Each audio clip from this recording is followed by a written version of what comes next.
রাসায়নিক মজুদের কারণে চকবাজারে ভয়াবহ আগুন, জ্বালালো তদন্ত কমিটি। যে কেমিক্যালগুলো ছিল প্রত্যেকটাই আগুনকে আরো প্রভোগেট করতে, আরো বাড়ায় দিতে সহযোগিতা করেছে। পুড়ে যাওয়া ওয়াহিদ মঞ্জিলে এখনো শত শত রাসায়নিক কন্টেইনার। আগুনের ঘটনা এখনো নিখোঁজ অনেকেই, হাসপাতালে শনাক্তের অপেক্ষায় 21 মরদেহ, চলছে ডিএনএ পরীক্ষা। নিহতের স্বজনদের আহাজারিতে ভারী চকবাজার ঢাকা মেডিকেল, লাশের জন্য মর্গের সামনে অপেক্ষা। এবং কিছু লোক ক্ষমতা লোভে সাধারণ মানুষের ভাগ্য নিয়েছেন এই মিনি খেলে। আন্তর্জাতিক মাতৃভাষা দিবসের আলোচনায় প্রধানমন্ত্রী।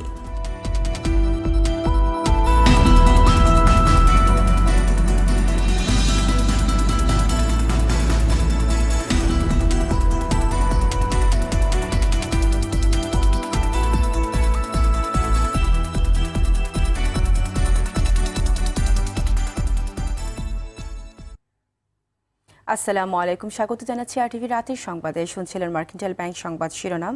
পুরো সংবাদে আপনাদের সঙ্গে আছি আমি ফারিয়া শারমিন।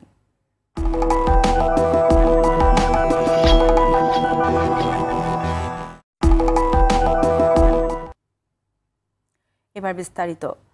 চকবাজারে চুরিহাটায় ভয়াবহ আগুনে সবচেয়ে ক্ষতিগ্রস্ত যে ভবন, সে ওয়াহিদ মঞ্জিলেই মিলল রাসায়নিক দ্রব্যের বিপুল মজুদ। দুপুরে দক্ষিণ সিটি কর্পোরেশনের কর্মকর্তা ও ফায়ার সার্ভিস সদস্যদের নিয়ে করা তদন্ত দল ভবনটি পরীক্ষা করতে গিয়ে বিষয়টি আবিষ্কার করেন। তদন্ত শেষে তারা জানান, ভবনগুলোকে নানাভাবে পরিদর্শন এবং দুর্ঘটনার নমুনা সংগ্রহ করে পরীক্ষা নিরীক্ষার পর দোষীদের বিরুদ্ধে ব্যবস্থা নেওয়া হবে। আরও জানাচ্ছেন মুজাহিদ হাসান। রাজধানীর চকবাজারে আগুনে পুড়ে যাওয়া ভবনগুলো সরেজমিনে দেখতে শুক্রবার সকালে আসেন ঢাকা দক্ষিণ সিটি কর্পোরেশনের তদন্ত কমিটির 11 সদস্য, যাদের মধ্যে ফায়ার সার্ভিস ও বুয়েটের সদস্যরাও ছিলেন। এর মধ্যে সবচেয়ে ক্ষতিগ্রস্ত ওয়াহিদ মঞ্জিলের কাঠামোগত অবস্থা দেখার এক পর্যায়ে তারা যান বেসমেন্ট ফ্লোরে। সেখানে গিয়ে তারা পান রাসায়নিক দ্রব্যের বিশাল মজুদ। পরে তারা সাংবাদিকদের জানান, ক্ষতিগ্রস্ত ভবনটিতে কোনো অগ্নি নির্বাপন ব্যবস্থা ছিল না। মজুদ থাকা রাসায়নিক বিস্ফোরিত হলে পুরো এলাকার অবস্থা আরো ভয়াবহ হতে পারত। লাইটারের রিফিল করার যে ক্যানগুলো ছিল সেগুলো এর বিল্ডিং এর ভিতরে ছিল, আর লাইটারের ক্যানের ভিতরে যে পদার্থ থাকে সেটা বুঝতেই পারছেন, এটা নিজেই একটা দাহ্য পদার্থ, মানে সেই আগুন জ্বালাতেই তো সাহায্য করে। এছাড়াও যে কেমিক্যালগুলো ছিল প্রত্যেকটাই আগুনকে আরো প্রভোগেট করতে, আরো বাড়ায় দিতে সহযোগিতা করেছে। রাজুকের এক কর্মকর্তা জানান, বারবার বোঝানোর পরও পুরান ঢাকা থেকে রাসায়নিকের গুদামগুলো সরানো যায়নি। এই এলাকাটা পুরোটাই কিন্তু একই রকম অবস্থা। এটা কিন্তু একটা কমন সেন্সেরও ব্যাপার। এটা যাকে রাজুকে নোটিশ দিয়ে বলতে হবে এরকম তো বিষয় নয়। বিষয়টা আপনি উপরে রেসিডেন্সিয়াল বসবাস করছেন, আপনার কি নিজস্ব কোনো দায়িত্ব নেই? এক সপ্তাহের মধ্যে পুড়ে যাওয়া ভবনের কলামগুলো পরীক্ষা করে ব্যবহার উপযোগী হবে কিনা সে বিষয়ে প্রতিবেদন জমা দেবে সিটি কর্পোরেশনের তদন্ত কমিটি। একতলা এবং দ্বিতীয় তলার মধ্যেই আসলে কলাম এবং বিমগুলোতে বেশি ক্ষতিগ্রস্ত হয়েছে। তবে এটা কতখানি ক্ষতিগ্রস্ত হয়েছে, অর্থাৎ ভবনটাকে টিকিয়ে রাখা যাবে কিনা সেটার জন্য আমাদের আরো কিছু পরীক্ষা নিরীক্ষার প্রয়োজন আছে। এদিকে ভবনটি নানাভাবে পরীক্ষা নিরীক্ষা করে স্বরাষ্ট্র মন্ত্রণালয়ের তদন্ত দল। তদন্ত কমিটির একদম টার্মস অফ রেফারেন্স হচ্ছে এই অগ্নিকাণ্ডের উৎস বের করা, কারণ খুঁজে বের করা এবং ভবিষ্যতে যদি এই ধরনের কাজ আর ঘটনা না ঘটে সেটার জন্য কর্মপন্থা নির্ধারণের জন্য সরকারের নিকট সুপারিশ প্রদান করা। এর আগে সকাল থেকেই পুড়ে যাওয়া ভবন ও এর আশপাশের এলাকা পরিষ্কারে নামেন সিটি কর্পোরেশনের কর্মীরা। জাহিদ আহসান, আরটিভি, ঢাকা। পুরান ঢাকার চকবাজারে অগ্নিকাণ্ডের ঘটনায় 67 জনের মরদেহ পাওয়া গেলেও এখনও নিখোঁজ রয়েছেন অনেকে। ঢাকা মেডিকেল সহ বেশ কয়েকটি হাসপাতালে থাকা 21টি মরদেহ শনাক্ত না হওয়ায় স্বজনদের ডিএনএ পরীক্ষার জন্য নমুনা সংগ্রহ করছে পুলিশের অপরাধ তদন্ত বিভাগ সিআইডি। এদিকে ঢাকা মেডিকেলের বার্ন ইউনিটিতে ভর্তি হওয়া দগ্ধদের দেখতে গিয়ে সড়ক পরিবহন ও সেতুমন্ত্রী ওবায়দুল কাদের জানান, তদন্ত শেষ হলে জড়িতদের বিরুদ্ধে ব্যবস্থা নেওয়া হবে। বিস্তারিত জানাচ্ছেন সোহেল রানা।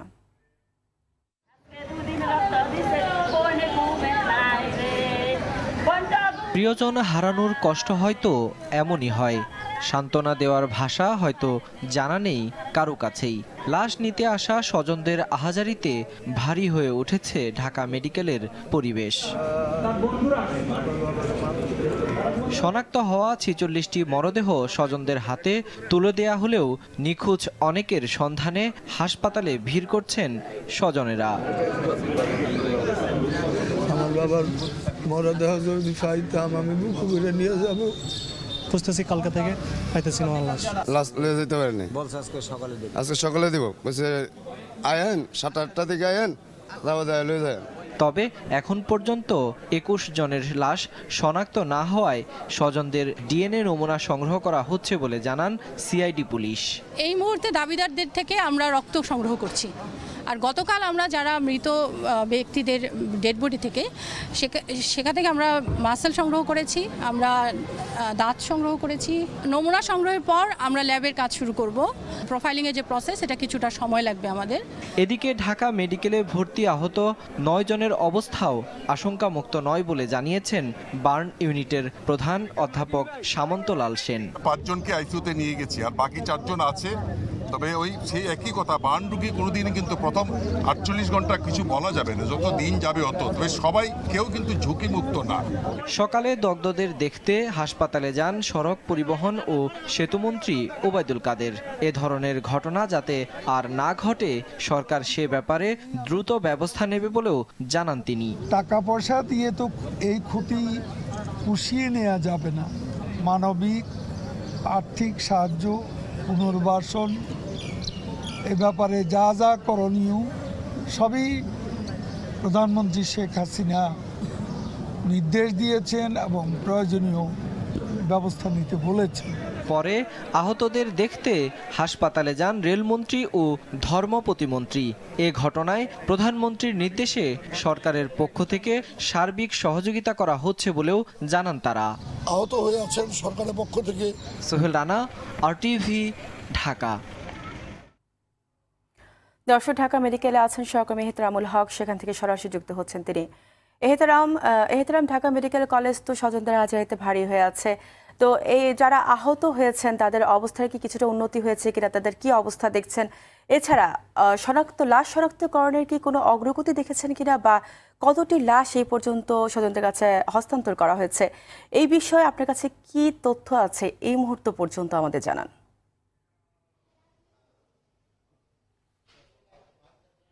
জি ফারিয়া, ঢাকা মেডিকেলের বার্ন ইউনিট, এখানে আসলে এই চকবাজারের অগ্নিকাণ্ডে, ভয়াবহ অগ্নিকাণ্ডে যারা আহত হয়েছেন তাদের স্বজনদের আহাজারি এবং উৎকণ্ঠায় ভারী হয়ে আছে পুরো বার্ন ইউনিটের এখানকার পরিবেশ।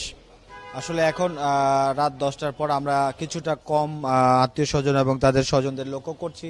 তবে এখানে প্রায় 9 জনের মতো এখানে আছেন আহত, যারা অগ্নিদগ্ধ হয়ে এই বার্ন অ্যান্ড প্লাস্টিক সার্জারি ইউনিটে আছেন। তাদের অবস্থা মুমূর্ষু অবস্থায় আছেন এবং তাদের পরিস্থিতি খুব একটি ভালো না। চিকিৎসকরা এমনটি জানিয়েছেন। তাদের বেশিরভাগই শ্বাসনালী পুড়ে গেছে এবং তাদের শরীরের পুড়ে যাওয়া অংশেরও পরিমাণটা অনেক বেশি। এই কারণে আসলে তাদেরকে এখনো ডাক্তাররা সংখ্যামুক্ত বলতে পারছে না। এছাড়া প্রায় আরও 40 জনের মতো এখানে আহতরা আছেন, রাজধানীর বিভিন্ন হাসপাতালে চিকিৎসাধীন আছে। তারা এখানে চিকিৎসা নিচ্ছেন এবং তাদেরও অবস্থা খুব একটা ভালো নয়। এছাড়া আপনাকে আরেকটু জানিয়ে রাখি যে এই যে মোট 68 জন যে লাশ ছিল, তার মধ্যে আজকে সারাদিনে 46টির মতো মরদেহ শনাক্ত করে তাদের আত্মীয় স্বজনরা নিয়ে গেছেন এবং এখন পর্যন্ত 21টির মতো ডেড বডি রয়েছে, যেগুলো আসলে চিহ্নিত করা যাচ্ছে না। এই 21টি ডেড বডির মধ্যে 15টি ডেড বডিকে শনাক্ত করার জন্য তাদের স্বজনরা 20টির মতো স্যাম্পল দিয়েছেন। তো আসলে এটা দীর্ঘমেয়াদী প্রক্রিয়া এবং এটি একটু সময় লাগবে এমনটি জানিয়েছেন। তাদের হস্তান্তর করার ক্ষেত্রে আপনি জানেন যে লাশগুলোকে কোনোভাবে শনাক্ত করা যাচ্ছে না আগুনে পুড়ে যাওয়ার কারণে। আর আপনাকে আরেকটি বিষয় জানিয়ে রাখি যে এখানে যারা আহত রোগী আছেন তাদেরকে দেখার জন্য আগামীকাল সকালে এখানে প্রধানমন্ত্রী শেখ হাসিনা আসার কথা রয়েছে, আমরা এমনটি জানতে পেরেছি বিভিন্ন গণমাধ্যম সূত্রে। এবং কালকে আসলে আরো কিছু আপডেট হয়তো আপনারা জানতে পারবেন। তো আমার কাছে এই ছিল এখন পর্যন্ত এখানকার সর্বশেষ চিত্র। ফারিয়া, ধন্যবাদ এহতেরাম। দর্শক, এতক্ষণ ঢাকা মেডিকেল কলেজ থেকে জানাচ্ছিলেন এহতেরামুল হক। চলে যাচ্ছি পরবর্তী সংবাদে। চকবাজারের আগুনের ঘটনায় নিহতের স্বজনদের আহাজারিতে ভারী হয়ে আছে চকবাজার ও ঢাকা মেডিকেলের পরিবেশ। লাশের জন্য মর্গের সামনে অপেক্ষায় রয়েছে অনেকে। বিস্তারিত জানাচ্ছেন আতিকা রহমান।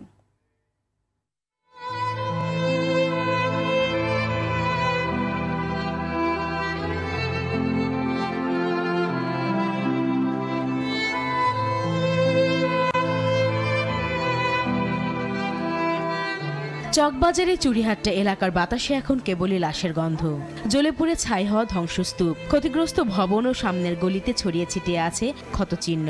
যেখানে পুড়ে গেছে মানুষ, পুড়ে ছাই হয়েছে নিহতের স্বজনদের স্বপ্ন ভবিষ্যতের দিনগুলো।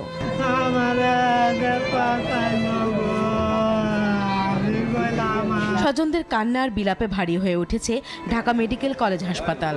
5 বছরের ছোট্ট শিশু সানিন বাবার সঙ্গে অপেক্ষা করছে মায়ের লাশের জন্য। সানিনও 5 মাস বয়সী মেয়েকে রেখে ওষুধ কিনতে গিয়েছিলেন মা হালিমা বেগম শিলা। সন্তানদের কাছে আর ফিরতে পারেননি অভাগা মা। ছোট্ট মেয়ে সানিন এখনো মায়ের মৃত্যুর ঘটনা বুঝে উঠতে পারেনি, কেবল সবাইকে বলে বেড়াচ্ছে মায়ের ফিরে না আসার গল্প। আগুন আমার সবকিছু, এই যে গলা সেন্টের হাতে ছুরি সব ভাঙে গেছে। এবার কি হয়েছে, আমার আম্মু মারা আগে আগুন সব আমার আম্মু বুকে লাগিয়ে গেছে, শুধু আম্মু ওখানে শুয়ে আসছিল। এবার আমার পাপা গয়াসি সব মারা গেছে। স্ত্রীকে হারিয়ে 2 শিশু সন্তানকে নিয়ে পাগল প্রায় অবস্থা সানির বাবার। বড় বড় সহ্য করতে পারে না, আমার বাচ্চাগুলো কিভাবে সহ্য করবো? মানে বাচ্চার কি বুক কেঁদে হয়ে যায়, কার কাছে রাখব, কি আর মাঠাই। অন্যদিকে দুর্ঘটনায় প্রাণ হারানো নর্থ সাউথ বিশ্ববিদ্যালয়ের শিক্ষার্থী রোহানের লাশ এখনো শনাক্ত হয়নি। ডিএনএ নমুনা দিয়ে বাবা মা অপেক্ষায় আছেন যদি লাশ পাওয়া যায়। চলতি রিক্সা চলে আসছি, মনে মনে ধরে গেছি বাবা বিসমিল্লাহ আল্লাহ নাম লিয়ে যাও। বাবা ঠিকই ওই দিকে না আসছে, আইসা এন বন্ধু বান্ধব গেছে আর ফিরে না। মর্গে যে পেশেন্টগুলো আছে পড়া যাওয়া, ওদেরকে দেখছি, ওদের চেহারার সাথে আমার মনে চেহারার কোনো মিল নেই। ঠিক অবস্থা তেমন ভালো না। 2টা ছেলে আর কি, ওরা 16-17 বছর করে একজনের, ওরাও ছোট, এখন কিছু করার মতো ক্ষমতা নাই। প্রিয়জনের লাশ খুঁজে বেড়াচ্ছেন আরো অনেকে। আরো কত প্রাণ গেলে লাশের মিছিল আরো কত লম্বা হলে একটি মানবিক শহরে মানুষের জীবনের নিশ্চয়তা মিলবে, এই প্রশ্ন এখন সবার। আতিকা রহমান, RTV, ঢাকা। চকবাজারে অগ্নিকাণ্ডে নোয়াখালী, সোনাইমুড়ি সহ বিভিন্ন উপজেলা নিহতদের দাফন শেষ হয়েছে। এই সময় স্বজনদের কান্নায় ভারী হয়ে ওঠে চারপাশ। নোয়াখালী প্রতিনিধি মনির হোসেন বাবুর তথ্যচিত্রে জানাচ্ছেন অভি ইসলাম। চকবাজারের অগ্নিকাণ্ডে কাঁদছে নোয়াখালী জেলার সোনাইমুড়ি সহ কয়েকটি উপজেলা। স্বজনদের তথ্য অনুযায়ী আগুনে নিহতদের মধ্যে শুধু নোয়াখালীরই বাসিন্দা 32 জন। বৃহস্পতিবার রাতে ঢাকা থেকে মরদেহগুলো গ্রামের বাড়িতে ফিরতে শুরু করলে কান্নায় ভারী হয়ে ওঠে চারপাশ। দোকানে ছিল, দোকানে জাপ টানতেছে, ওরা ওই জাপের ভিতরে থাকি আপনার সিদ্ধ হয়ে গেছে, কিন্তু বাইরে যারা ছিল তারা সব কয়লা হয়ে গেছে। সিলিন্ডার ব্লাস্ট হয়ে তারপরে ট্রান্সফরমারে মানে সংযোগ লাগে, এরপর পুরোটা মুহূর্তের মধ্যেই শেষ। বৃহস্পতিবার রাত থেকেই নিজ নিজ গ্রামে জানাজার পর দাফন সম্পন্ন করা হয় মরদেহগুলোর। 8 জনকে আমি শনাক্ত করে আত্মীয় স্বজনের হাতে হস্তান্তর করা হয়েছে। বাকিগুলোকে যেন সরকার আত্মীয় স্বজনের হাতে পুনরায় তদন্ত করে হস্তান্তর করা হয়। সরকার যেন তাদের পরিবারকে বিভিন্নভাবে সহযোগিতা করেন। এদিকে নিহতদের মধ্যে শুক্রবার সকালে নাটেশ্বর গ্রামের হেলাল উদ্দিন, ঘোষকামতা গ্রামের মাসুদ রানা ও মাহবুবুর রহমান রাজুকে পারিবারিক কবরস্থানে দাফন করা হয়। এর আগে বৃহস্পতিবার রাতে বেগমগঞ্জের মুজাহিদপুরে কামাল হোসেন, কোম্পানিগঞ্জের জসিম উদ্দিন, পশ্চিম নাটেশ্বর গ্রামের মোহাম্মদ আলী হোসেন, মধ্য নাটেশ্বরের সিদ্দিকুল্লাহ, মির্জানগরের সাহাদ হোসেন হীরা, নাসির উদ্দিন ও বারগাঁও ইউনিয়নের আনোয়ার হোসেনের দাফন সম্পন্ন হয়। এদিকে আগুনে নিহত পাবনার ইমরোজ ইমতিয়াজ রাসুকে জানাজা শেষে পারিবারিক কবরস্থানে দাফন করা হয়। বেড়া উপজেলার ভারেস্তা স্কুল মাঠে তার জানাজা হয়।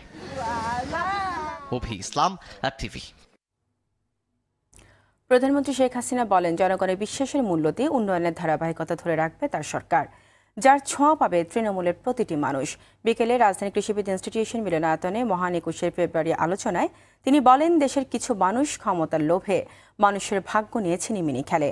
দেশবাসী ভালো থাকলে তারা অশান্তিতে ভোগে। শরীয়ত খানের রিপোর্ট।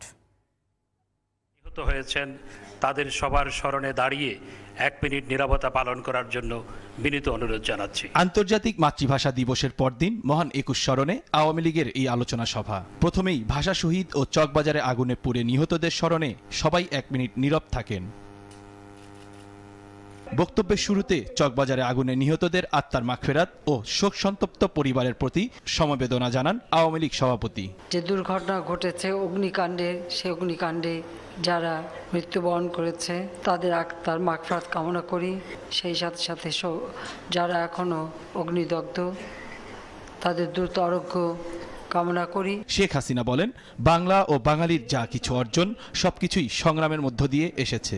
যখন কোনো অসাংবিধানিক সরকার ক্ষমতা আসে তখন এই গোষ্ঠীটা খুব তৃপ্তির সাথে থাকে, তখন আবার তাদের মূল্য বেড়ে যায়। মানে জনগণের মূল্যে তাদের কাছে কিছু না, নিজের ক্ষমতা যেতে পারলে বা ক্ষমতার একটু বাতাস পেলে সেই বাতাসটুকুর আশায় তারা বাংলাদেশের মানুষের ভাগ্য নিয়ে সবসময় ছিনিমিনি খেলার ব্যস্ত থাকে।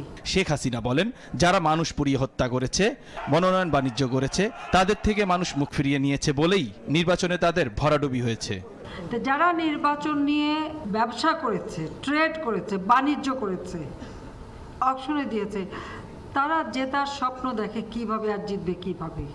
সব থেকে বড় কথা যে যুদ্ধ অপরাধী জামাত যারা নিবন্ধিত না তাদেরকেও নমিনেশন দেওয়াতে জনগণ মুখ ফিরিয়ে নিয়েছে। বলেন, দেশের মানুষ তার উপর যে আস্থা রেখেছে তার মর্যাদা তিনি রাখবেন, আর আলোর পথে যে যাত্রা শুরু হয়েছে তা কেউ রুখতে পারবে না বলেও মন্তব্য করেন প্রধানমন্ত্রী। স্বাধীনতার সুফল যেন বাংলাদেশের প্রতিটি মানুষের ঘরে ঘরে পৌঁছে যায়, আমরা সেইভাবেই দেশকে ইনশাল্লাহ গড়ে তুলব। একেবারে তৃণমূলের সেই গ্রামের মানুষটাও একটা নাগরিক সুবিধা পাবে, উন্নত জীবন পাবে, সুন্দরভাবে বাঁচবে, সেটাই আমাদের লক্ষ্য।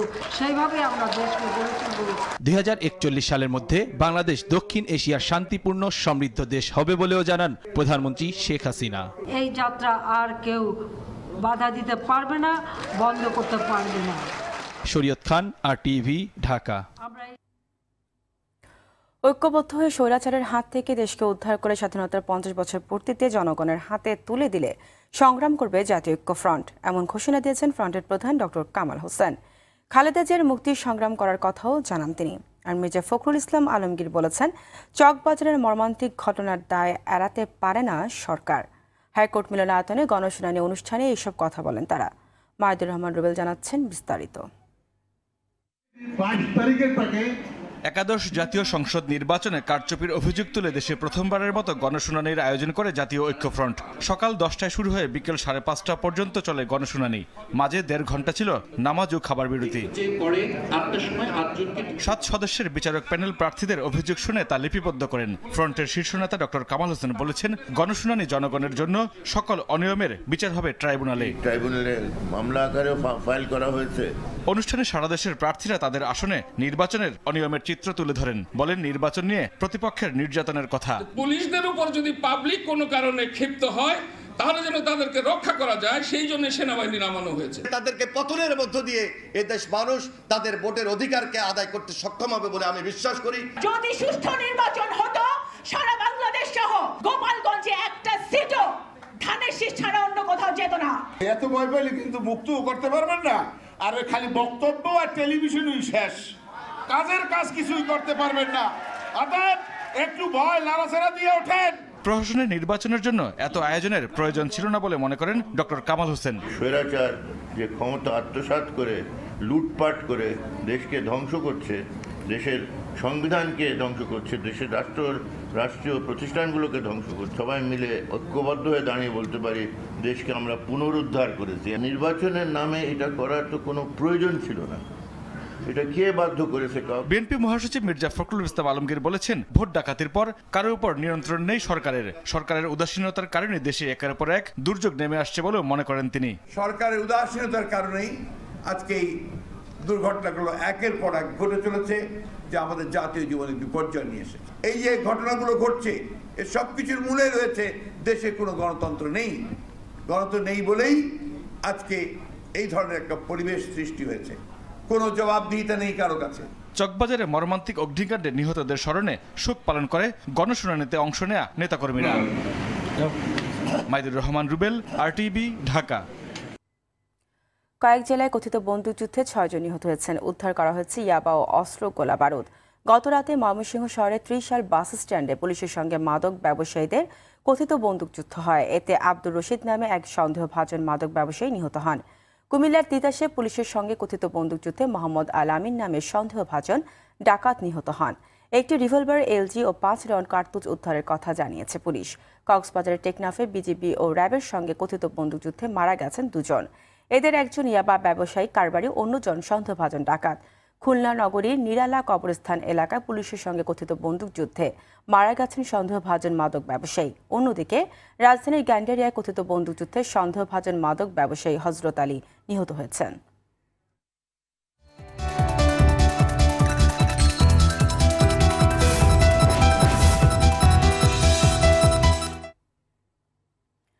মধুমতি ব্যাংক বাণিজ্য সংবাদ। হাড়ের ক্ষয়রোধ, গঠন ও মজবুত করতে নিউজিল্যান্ড ডেইরি প্রোডাক্ট বাজারে নিয়ে এলো ক্যালসি প্রো হাই ক্যালসিয়াম নন ফ্যাট মিল্ক পাউডার। সন্ধ্যায় রাজধানীর একা হোটেলে এই মিল্ক পাউডারের বাজারজাতকরণ অনুষ্ঠান হয়। এ সময় অন্যান্যের মধ্যে উপস্থিত ছিলেন বাংলাদেশ, ইন্ডিয়া, শ্রীলঙ্কা ও নেপালে নিযুক্ত নিউজিল্যান্ডের high commissioner Joanna Kempkers, New Zealand dairy product Bangladesh লিমিটেডের managing director S A. Mallick, FCA ও নিউজিল্যান্ড ডেইরি প্রোডাক্ট বাংলাদেশ লিমিটেডের অন্যতম পৃষ্ঠপোষক ফন্টেরা লিমিটেডের technical manager Gerard O'Sullivan. রাতের সংবাদ শেষ করার আগে মার্কেন্টাইল ব্যাংক শিরোনামগুলো জানিয়ে দিচ্ছি আরও একবার।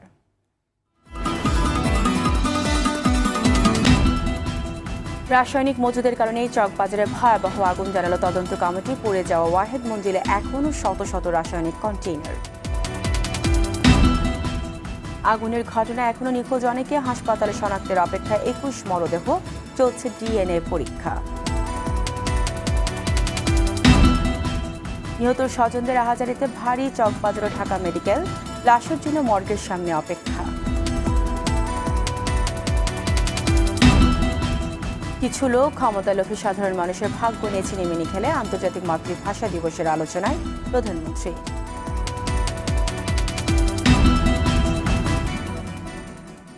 রাতের সংবাদ এই পর্যন্ত। RTV সবশেষ সংবাদ জানতে যে কোনো মোবাইল ফোন থেকে 2414 নম্বরে ডায়াল করুন। আর মোবাইল ফোনের সংবাদ দেখতে অ্যাপ স্টোর, গুগল প্লে বা উইন্ডোজ স্টোর থেকে ডাউনলোড করুন RTV অ্যাপস। এছাড়াও তাৎক্ষণিক ও বিনোদন সংবাদ জানতে বিশ্বের যে কোনো প্রান্ত থেকে ভিজিট করুন facebook.com/RTV অনলাইন এবং youtube.com/RTV ডিজিটালস।